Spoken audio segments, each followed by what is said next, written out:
welcome back. I hope you had a nice little break. And yes, in case you were wondering, overalls are cool. In case you don't know, I'm a Doctor Who fan, along with being a Pixar fan. I know, shocking. I like other things.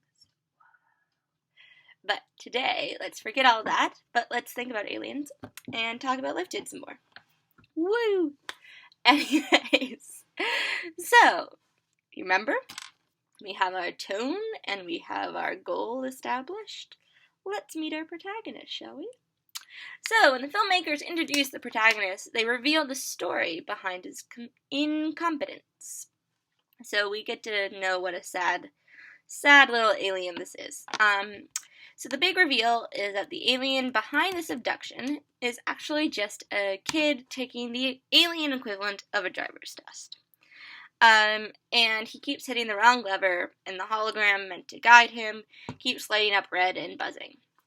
He is about as great a driver as I am. And meanwhile, a big alien watches him with a clipboard and a very neutral, unfriendly expression. Just staring daggers, without much of a care. He has seen this before. And so the joke is that in the end, this kind of big, crazy event that was just established with many shots and music and lights is just this really mundane, everyday thing. It's as regular as taking your driver's test, and the soundtrack emphasizes this because the alien music is cut out, and the only noise is the kind of creaks of movement from the little alien, and they even have static from the fluorescent lights, which I love because it's just all meant to evoke a DMV.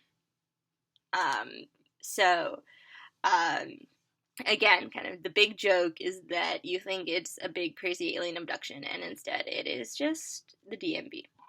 And that has very harmless connotations, so it's much easier to believe that no harm will come from the situation either. So, another margin of safety established. No one's gonna get hurt.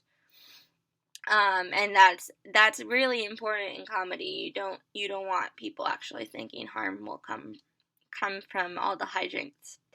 And so the little alien is also remarkably harmless looking in that he has this tiny little body and these like big pouty lips. That looks like a chipmunk, but big pouty lips. He also has a helmet that's several sizes too big for him, and it keeps kind of falling and, just never stays right, and it has, this is my favorite thing, shocked, I know, I should probably have everyone start guessing what my favorite thing from these movies, he has a bent squiggle, and there was no one around to tell me if there is a more technical term for this, so we are going with squiggle on the top of his helmet. He is small, and he is nervous, and his childlike qualities will keep him from becoming a threat, as will that squiggle. How could you be afraid of that? Anyways, for me, that will end up, and I'll probably say this again later, being the equivalent of Luxo's wiggle, of the plume, of the hat. Just, they all have an example, and so there is an academic justification for my obsession, other than just me wanting to say squiggle over and over again. So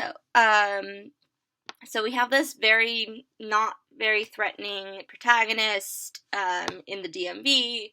Everything seems like it's going to be pretty chill and harmless, and meanwhile, the man from before is still asleep and still unharmed, even though he was thrown against a wall repeatedly. And so, again, we are safely in the realm of a cartoon, where physical harm is only meant for our amusement, and it's not a horror film, where bad things are going to happen to this guy. Instead, it's a comedy with hijinks without consequences.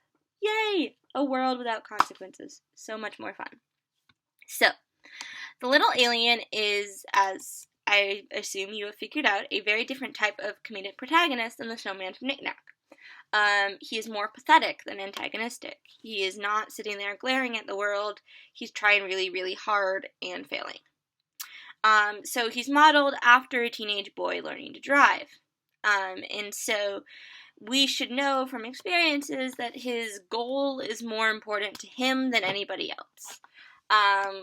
As adults, we can kind of come from this perspective that he'll be okay even if he fails this test, but to him, it's his world. He wants to do this.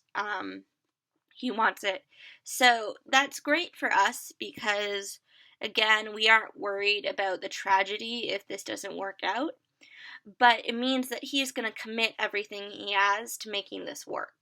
So it's the perfect comedic setup because it means that he's not going to give up, but it also means that we don't have to worry about him.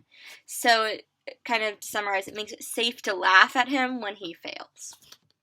So we don't have to be sadists. We can laugh knowing it'll all be okay. And so, like I said, his helmet and squiggle are equivalent to the Tin Toy plume, which, beyond just the academic reason of that it gives him more personality, it also straightens and bends according to his emotions. So it indicates things about him beyond just being amusing. And also the helmet emphasizes that he's a kid and not a professional. So he's not really ready to be doing what he's doing. It's silly. He's a kid and he doesn't look like a professional. He isn't a professional. It's going to explain why he's so bad at this. So, and this is further stressed because we have the examiner right there, who's kind of big and grumpy and has no compassion towards this little alien. He's just doing his job, and again, he's seen this 1,000 times, so he has no patience. Let's, now that we have these characters established, so let's just keep track of what we have. We have a goal, we have tone, and now we have characters. So now we can go into our first comedic sequence. Woo! So the first comedic sequence is based off of that dynamic between the two aliens. So we have this little alien, and he keeps hitting levers and getting the signal from the hologram that he's making a mistake. So we are kind of constantly reminded of his ineptitude. And so director Gary Rydstrom said he modeled the control board that the little alien is using after his own soundboard. And the joke is that the soundboard looks really confusing and impossible to use from an outsider's perspective, and that Rydstrom makes a joke that part of his job is just knowing how to use the equipment. So the little alien is more of the outsider, doesn't know how to use the equipment, but he is trying really hard. And he gains some sympathy from the audience in that it doesn't look like something we could do either. So we kind of lose a little bit of our superiority because put in that situation, we'd probably fail just as hard. So the comedy of the sequence comes from the cuts back to the examiner. So beyond just his failure, we keep getting these cutbacks to the examiner, who's just totally neutral. Nothing changes. And so the little alien keeps looking at him hopefully, thinking that something will change or that he'll get a clue or a little bit of encouragement, and the guy just looks at him like nothing is going to change. So it's really funny, and it kind of sets up the tone of the film again. Part of what keeps the forward momentum of the short are the many times the little alien almost achieves his goal. So I'm going to take a break, and we're going to come back and see how he does that. Because we hit about that time, and I think that's a nice little easy breaking point. So yeah, we're going to come back and see all of the alien's attempts to right his wrongs and fail at them.